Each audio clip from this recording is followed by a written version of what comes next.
anterior, ahora vamos a hablar de hematosis cada que nos vayamos a referir al intercambio gaseoso entre el alveolo y la sangre. Solamente esto es para recordar, es algo que ya saben de memoria.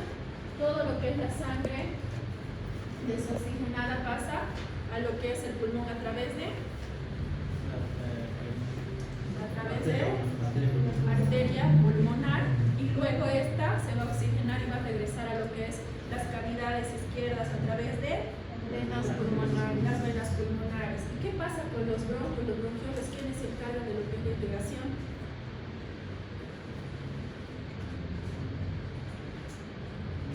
Donde son las arterias bronquiales, que estas nacen directamente de lo que es la aorta. También para ir recordando, vamos a ver que el pulmón va a tener lo que son dos capas, lo que es la capa visceral y parietal de la pleura, ¿verdad? Entre estos va a haber lo que es un espacio ficticio, ya, para que va a servir como amortiguación de lo que es el pulmón. ¿Y cómo va a estar dividido esto? Desde lo que vamos a ver, la tráquea se va a dividir en lo que son bronquios principales, derecho e izquierdo. Estos a la vez van a ir a subdividirse en lo que son los bronquios segmentarios, pero todo esto va a venir a conformar todavía lo que es espacio muerto, porque en ninguna de estas zonas se va a producir netamente lo que es la oxigenación, ¿ya? Entonces, ¿qué va a pasar? Esto se va a dividir también en lo que son bronquios terminales, se van a producir lo que es la dicotomización. ¿Qué significa la dicotomización? Subdivisión, ¿verdad? Entonces se va a dividir, miren, en 21 ramificaciones. De las 21 ramificaciones, 7 de estas van a ser los bronquiolos. Los bronquiolos van a estar formados de lo que es cartílago, y estos a la vez se van a subdividir en lo que son 14 bronquiolos terminales, ¿ya? ¿Y estos de qué van a constar? De lo que es músculo liso. Estos bronquiolos terminales todavía no logran hacer la unidad estructural del pulmón, porque estos todavía se van a seguir subdividiendo en lo que son los bronquiolos respiratorios. Es ahí únicamente donde se va a producir lo que es el intercambio gaseoso.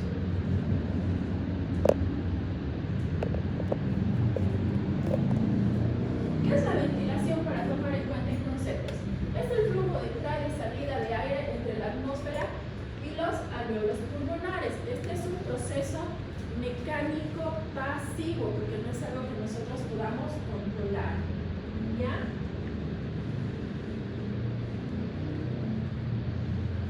Es muy importante uno de los músculos, porque vamos a hablar en un momento de lo que es la mecánica también de ventilación. Para que se pueda producir este tipo de respiración necesitamos lo que es el diafragma. ¿Y quién va a venir a inervar lo que es el diafragma? El nervio frénico. Entonces, cualquier lesión en el nervio frénico nos puede producir lo que es la parálisis del músculo diafragmático.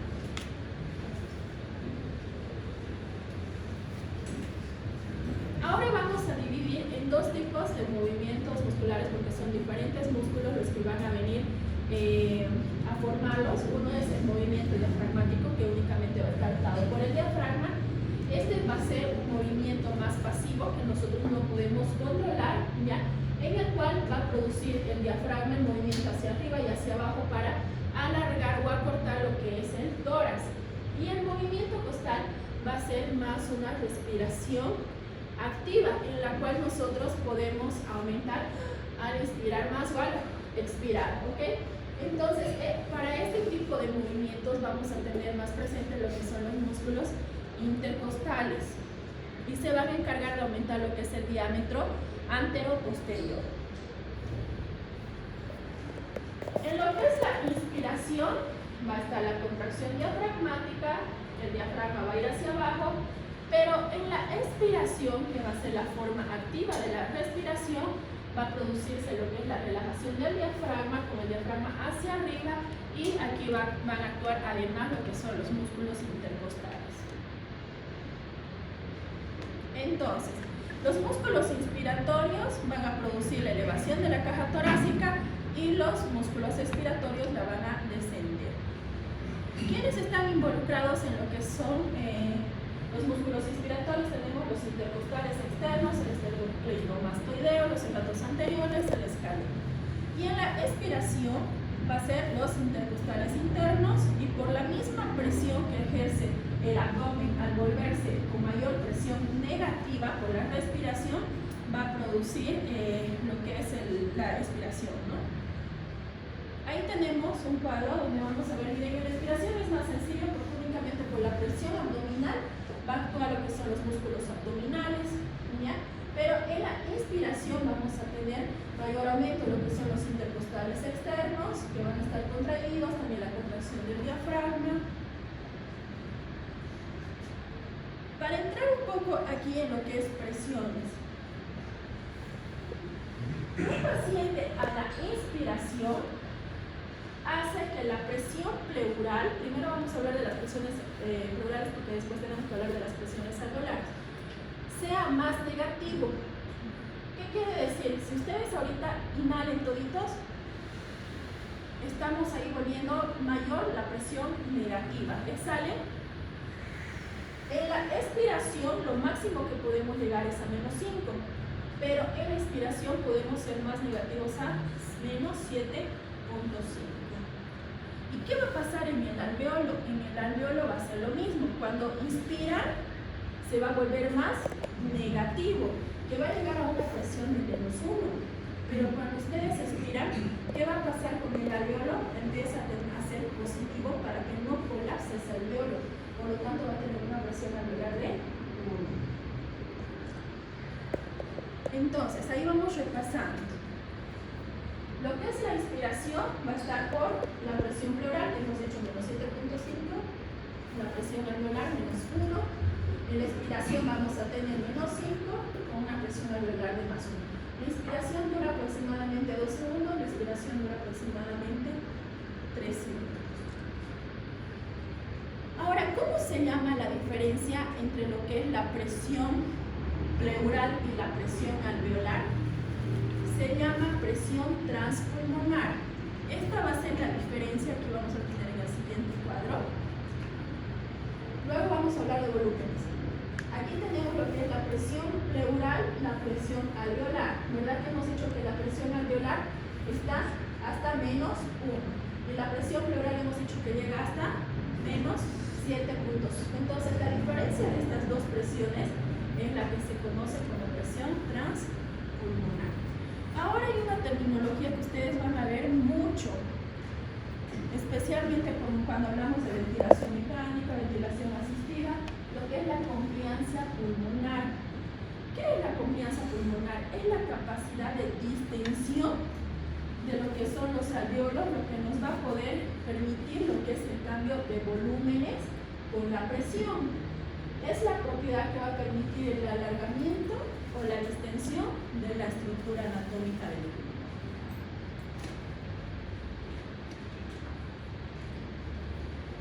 ¿Quiénes la van a determinar esto?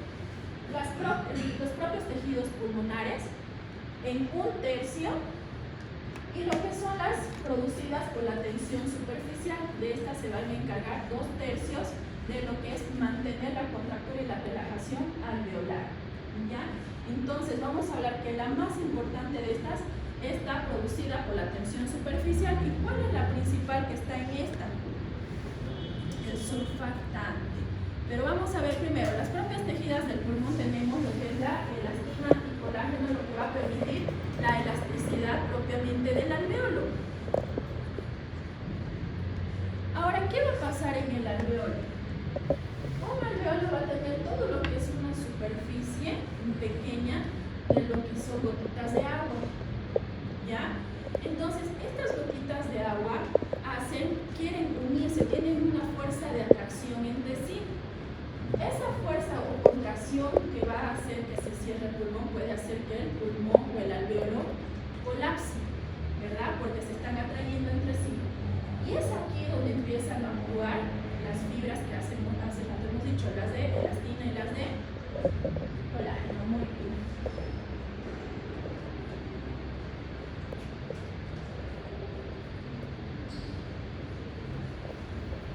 Y aquí es donde, miren, si dejáramos solamente para que puedan actuar estas gotas de agua de la superficie alveolar, produciría el colapso pulmonar.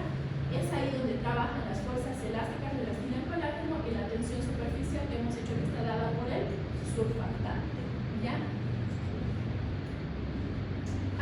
tensión superficial, mayor tendencia obviamente alveolar al colapso, ¿ya? Y ahí es donde tenemos el famoso surfactante. ¿Qué es lo que va a hacer el surfactante? El surfactante se va a mezclar en esta capa de agua para que estas moléculas no se atraigan entre sí y no produzca el colapso alveolar. Por eso es que cuando no hay surfactante, no hay distensibilidad alveolar, hay colapso, que los pacientes son oxígeno requirientes, ¿ya? Entonces, el surfactante, ¿qué es lo que va a hacer? Reducir esa tensión para que el alveolo no colapse. ¿Y quiénes van a secretar el surfactante? Neumocitos tipo 2. Muy bien, los neumocitos tipo 2, ¿ya? ¿Y cómo está compuesto el surfactante? Fosfolípidos, como lo que es el dipalmito-trifosfatidilcoína, proteínas como lo que es la proteína del surfactante, iones como lo que es el ion de calcio. Y los neumocitos tipo 2 van a venir a cubrir todo lo que es el alveolo en una superficie más o menos del 10%.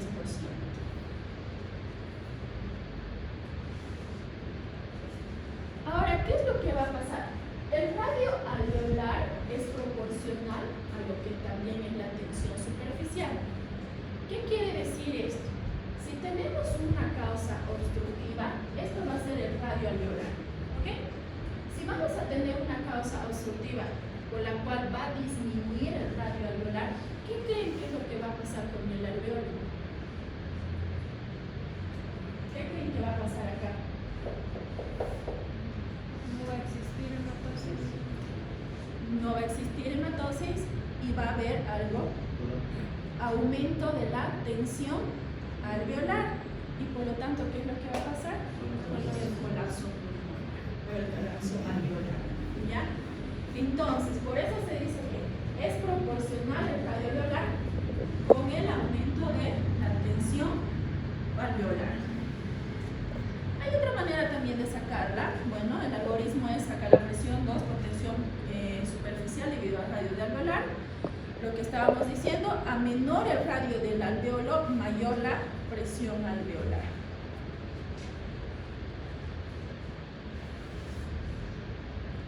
Ahora, quiero que todos saquen sus hojas y un lapicero. Me van a ayudar a sacar volúmenes. Vamos.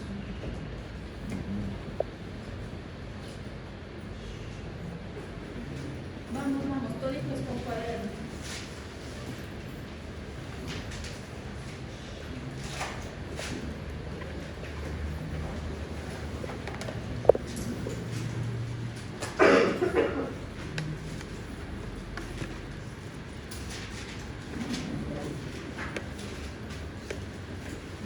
Ya, entonces, el volumen corriente, escuchen todos aquí, el volumen corriente es la respiración que toditos ahorita tenemos, sin hacer esfuerzo. Tenemos un intercambio o un volumen de 500 ml, toditos con la respiración que nosotros estamos, ¿ya? Pero tenemos una reserva inspiratoria. ¿Qué significa eso? Metan todo el aire que ustedes puedan meter. Metan todo. Muy bien. Aparte de los 500 ml que es su volumen corriente, ustedes están inspirando 3000 ml más. Esta es su reserva inspiratoria. Ahora, boten todo lo que puedan eliminar. Exhalen todo lo que puedan exhalar. Aún exhalando todo eso, ustedes tienen una exhalación de 1100 ml. Y además, por más que ustedes expulsen todo, por más que ustedes exhalen todo, tenemos lo que es un volumen residual, el cual nunca va a permitir el intercambio. Es un volumen que siempre va a estar proyectado como reserva, ¿ya? Entonces vamos otra vez. El volumen corriente, tenemos la respiración normal que ahorita estamos teniendo todos, que son 500. La reserva inspiratoria es todo lo que podemos inhalar, que son 3000 ml.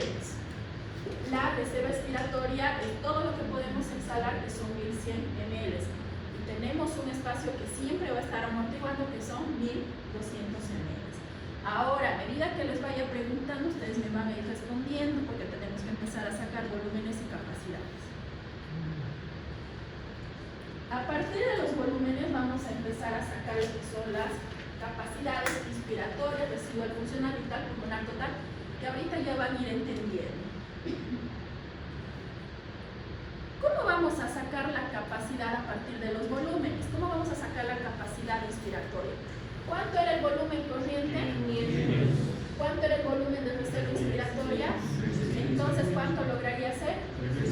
Entonces, estamos hablando que tenemos una capacidad inspiratoria de total de 3.500.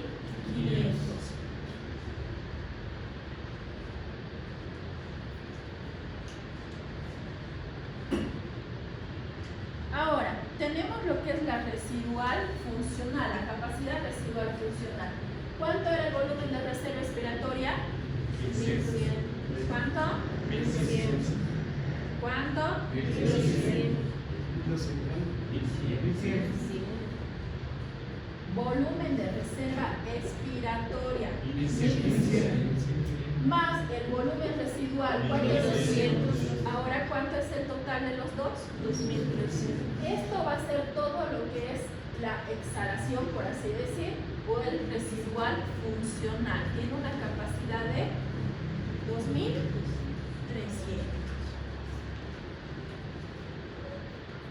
Ahora tenemos que sacar la capacidad vital funcional del pulmón. ¿Cuánto es el volumen de reserva inspiratoria? 3.000.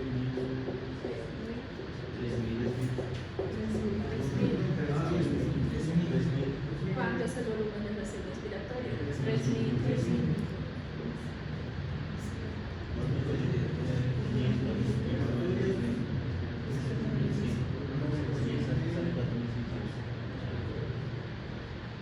Hay un bracket. 3.000. Más el volumen corriente, 500. Más el volumen de reserva expiratoria. ¿Cuánto sería? 4.600. Ahorita vamos a entender en el siguiente gráfico lo que es la sumativa de estas. Y la pulmonar total es la suma de la que hace rato hemos sacado, que era ¿cuánto? 4.000 más el volumen residual. ¿Cuánto era el volumen residual? 1.200. ¿Cuánto sería la sumativa de los dos? 5.800. Esto es toda la capacidad, hablando de volumen tanto inspiratorio como expiratorio como residual, es capacidad total funcional del pulmón. Ahí vamos a ver en el siguiente gráfico un poco más explicado. Tenemos lo que es inspiración y expiración. ¿Cuánto hemos dicho? 500. El volumen corriente. 500, ¿verdad? Ahí está, el volumen corriente. Y hemos dicho que en toda la inspiración, ¿cuánto puede ser? 1.000. Muy bien. Ahora tenemos lo que es la capacidad vital. ¿Se acuerdan que era la capacidad vital? Era la capacidad inspiratoria más la capacidad expiratoria más el volumen corriente. ¿Y de qué le hemos llamado capacidad pulmonar total? Al volumen de reserva inspiratorio más el volumen corriente más el volumen de reserva expiratorio y más el volumen residual. La capacidad pulmonar total del pulmón. Ahora miren esta lógica. Eso estamos hablando que por cada respiración tuviéramos que tener un intercambio de ¿cuánto? ¿Cuánto va a ser la capacidad pulmonar total? 5.800. Ahora, en una persona que respira en un minuto un aproximado de 12 respiraciones por minuto, estamos hablando que va a tener un volumen corriente a respiración sin necesidad de hacer esfuerzo de 500 ml. Entonces, 12 respiraciones por 500 ml, que era su volumen corriente, ¿cuánto es? 6.000. ¿Ya? Eso contando que el paciente respire 12 veces en un minuto. ¿Qué quiere decir? Que el paciente tiene un intercambio de 6.000 ml minuto. Pero no va a parar ahí.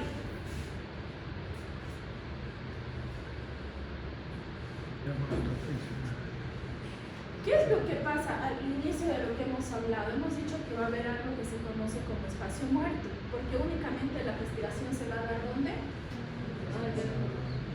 Entonces a todo este espacio se llama espacio anatómico muerto. ¿Ok? Aquí se va a perder todo el aire, solamente va a haber una parte que vamos a lograr oxigenar. Y si hemos dicho que el volumen corriente es 500, ¿cuánto creen ustedes que se pierde de oxígeno que no logre a producirse la hematosis? Muy bien. Por lo tanto, ¿cuánto es nuestro volumen o nuestra capacidad real de ventilación? 305.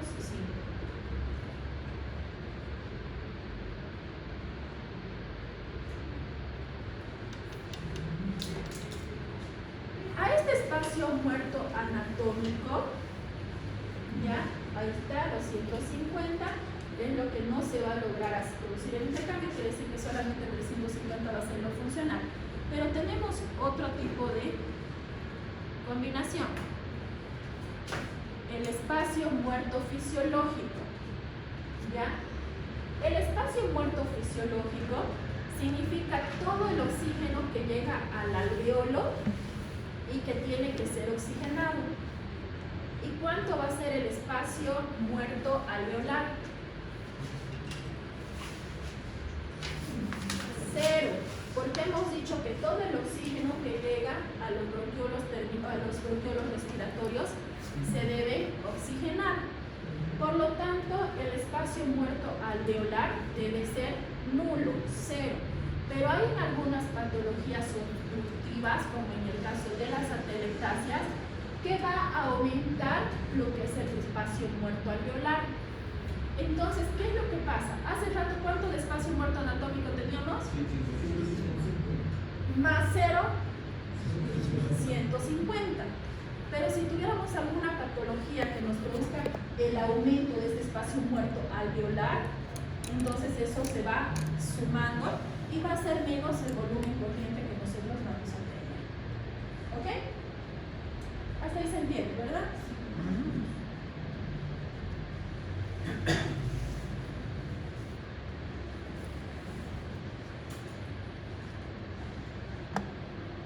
Entonces hemos calculado 12 respiraciones por 500, que era el volumen respiratorio normal por minuto.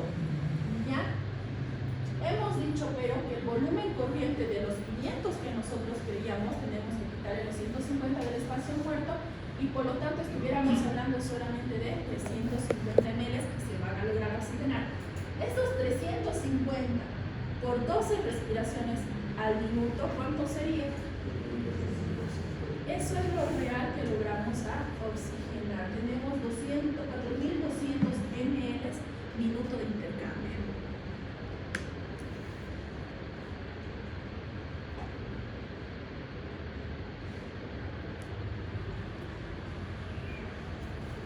Ahora, hemos dicho que en la parte terminal tenemos una propiedad que está cubierto por lo que es músculo liso.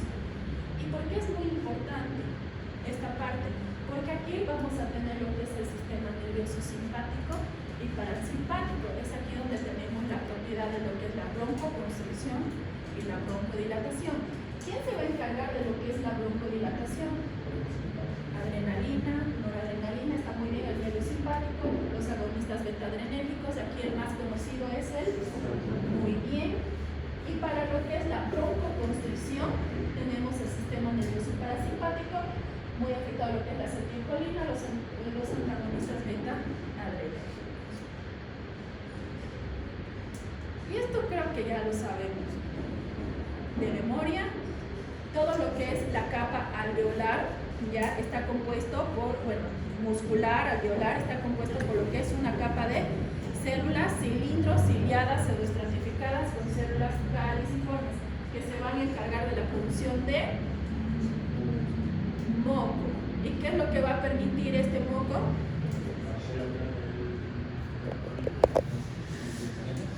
Ya, muy bien, va a servir para limpiar lo que son las vías aéreas inferiores, ya, y también como lubricante. Tenemos la producción de moco tener dos cosas. Tenemos lo que es la tos y tenemos lo que es el estornudo. El estornudo viene a hacer todo lo que es la limpieza de las vías aéreas nasales, vías aéreas superiores. Y lo que ya es la tos viene a ser producida por las vías aéreas inferiores. Creo que es un tema que teníamos que llevar 1 hora 27 minutos en verdad. A ver, vamos a ver hasta dónde más vamos a avanzar. Oh no, oh sí. Vamos a ver. Se me ha salido. Vamos a hablar ahora acerca también de vamos a volver a recordar acerca de lo que son las presiones. Vamos a ver que el pulmón va a tener dos tipos de circulación, ¿ya?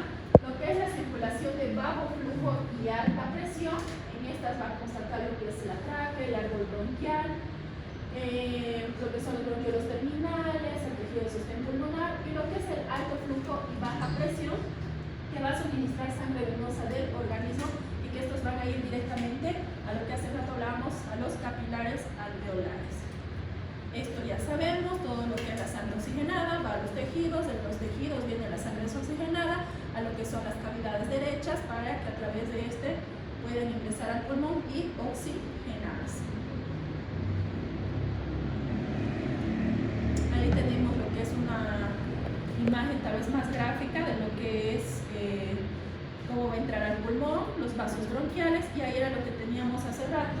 A través de la aorta va a tener una arteria directamente, lo que es la arteria bronquial, la que se va a encargar de que todo el tiempo los bronquiolos permanezcan con oxigenación e intercambio gaseoso. También vamos a tener lo que es un drenaje linfático, que luego vamos a estar hablando igual cuando entremos al tema de mediastino, ¿ya? Generalmente donde van a ir drenando.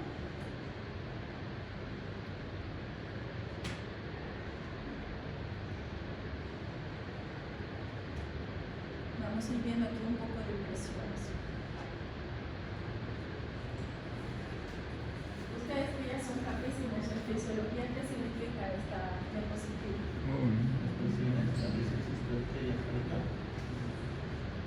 La presión, primero vamos a ir del ventrículo derecho, ¿ya?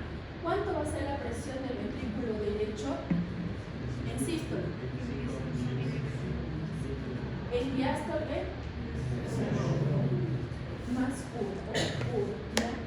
¿Y qué es lo que va a pasar? ¿Qué es lo que va a permitir este intercambio de presiones? Que la arteria pulmonar, miren cuánto va a estar su presión sistólica y la presión diastólica. ¿Y por qué la presión diastólica está más alta que la presión del ventrículo?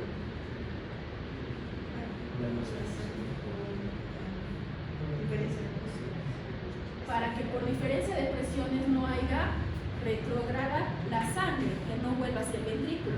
Entonces esta diferencia de presiones va a hacer que la sangre vaya hacia el pulmón.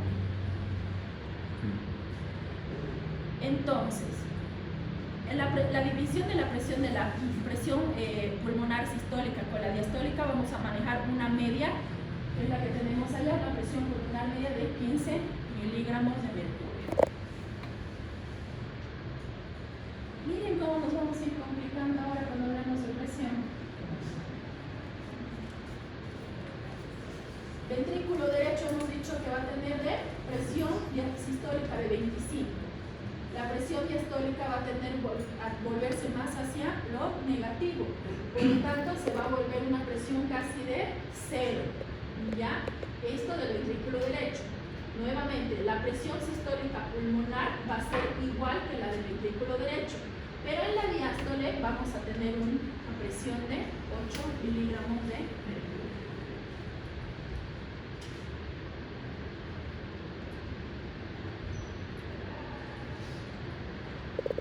A la vez vamos a tener una presión capilar pulmonar, donde es aquí donde ya tiene contacto con el alveolo para lo que es la oxigenación, donde la ideal es tener una presión capilar de 7 miligramos de mercurio.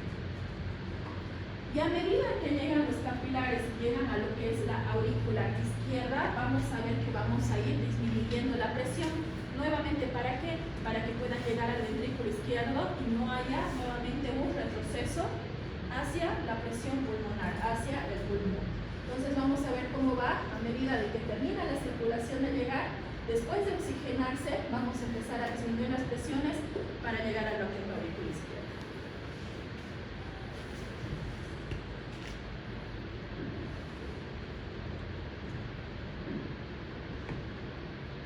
¿Y cuánto es la presión de la aurícula izquierda? Miren las presiones, las diferencias de presiones en relación a lo que es el ventrículo derecho. Miren, en el ventrículo izquierdo vamos a tener una presión sistólica de 120 y una presión diastólica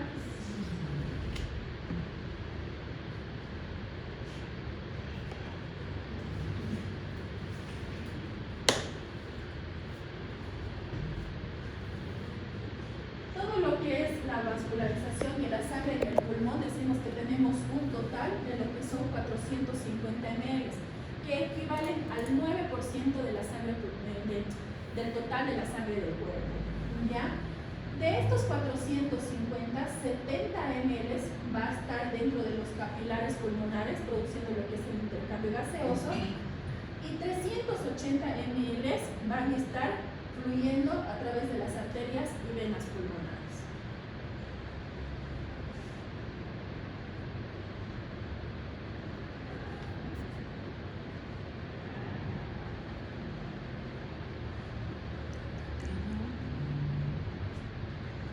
Ya lo tenemos claro, es lo que hemos hablado acerca de lo que es el aumento de las presiones.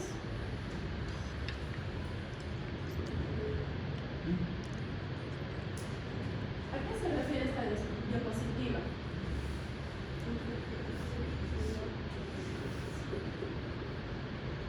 ¿Cuánto hemos dicho que tiene el porcentaje? ¿400? ¿Cuántos ml del pulmón? 450. Pero en algunos tipos de actividades, o en los pacientes, por decir, con obesidad o con algunas patologías crónicas o en caso de esfuerzo, puede lograr aumentarse hasta 250 ml más de la circulación total que ya teníamos de los 450. ¿Y esto qué es lo que va a producir? Lo que es la distensión yugular.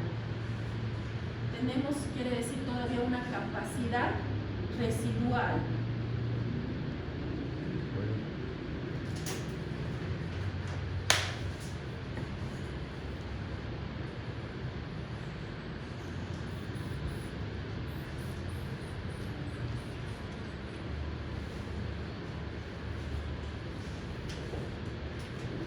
A un diámetro menor, ya, de lo que son los vasos sistémicos, tanto de lo que son las arterias como de las venas, a un diámetro menor, que es lo que va a haber obviamente menor flujo.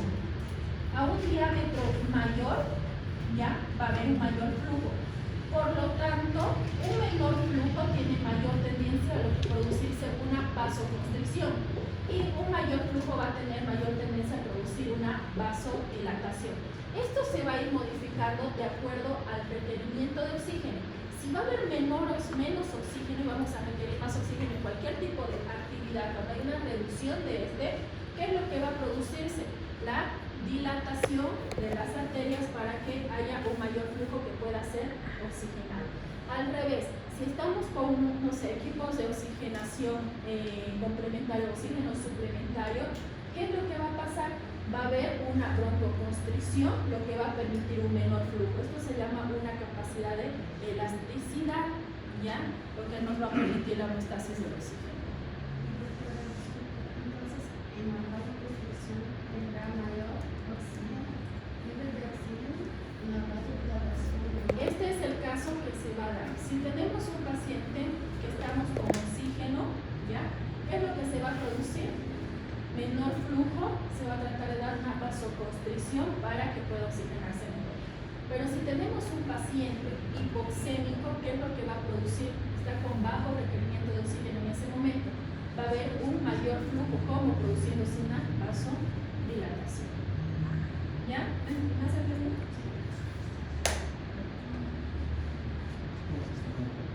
Como un sistema de compensación. Pero miren esto. Oh, no. El flujo sanguíneo pulmonar es totalmente diferente. ocurre totalmente lo contrario. ¿Y por qué creen que va a ocurrir lo contrario? ¿Por qué no va a ser igual que la sistémica?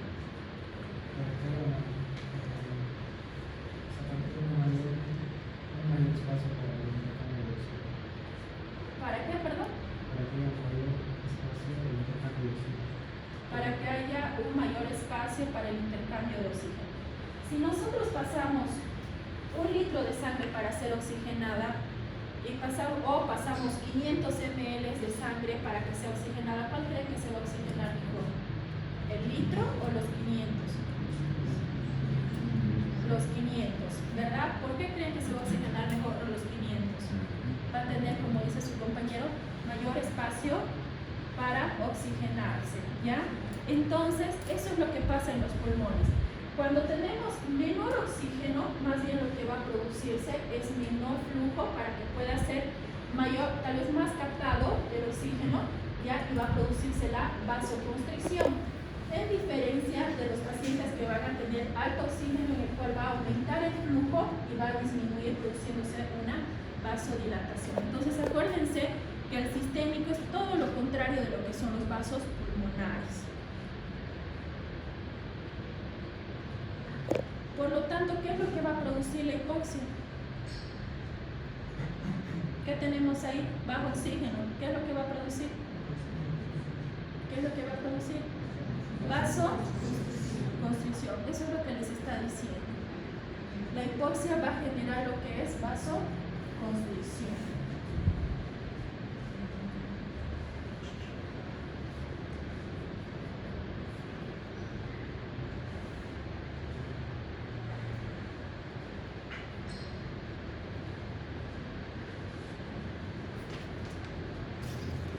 Ahora, ¿qué se refiere esta diapositiva? ¿Ya? La sangre se va a ir al lugar, ¿ya?, donde haya mayor oxigenación, va a haber un desplazamiento. Pueden haber lesiones, ¿ya? Volvamos a las atelectasias, espacios muertos alveolares en las cuales va a ocurrir donde no va a haber una hematosis. Entonces, ¿qué va a pasar? En los lugares, en los alveolos que sí van a ser funcionales, ¿qué va a pasar? Va a aumentar la presión de la presión alveolar, produciéndose el aumento de la presión de oxígeno, y con este va a aumentar el oxígeno alveolar, compensando hacia las zonas donde se ha disminuido la captación de oxígeno. Nuevamente volvemos a un mecanismo de homeostasis.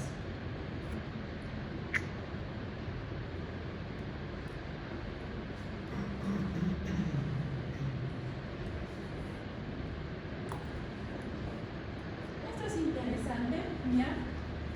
¿A qué le llamamos diferencia de presión?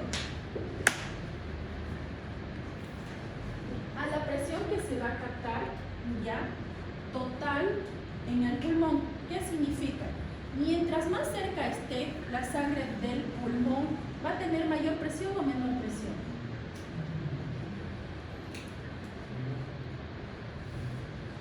A medida de que la sangre esté más lejos de lo que es el pulmón, vamos a tener una propiedad de gravitación. ¿Qué significa? Que va a ser la presión más positiva. A medida que se acerca más a lo que son los pulmones a oxigenar, va a ser más negativa. Entonces, de esto logran sacar un promedio general de presiones que dice la diferencia de presión cercana a lo que es el pulmón es de 90. Y dentro del propio pulmón,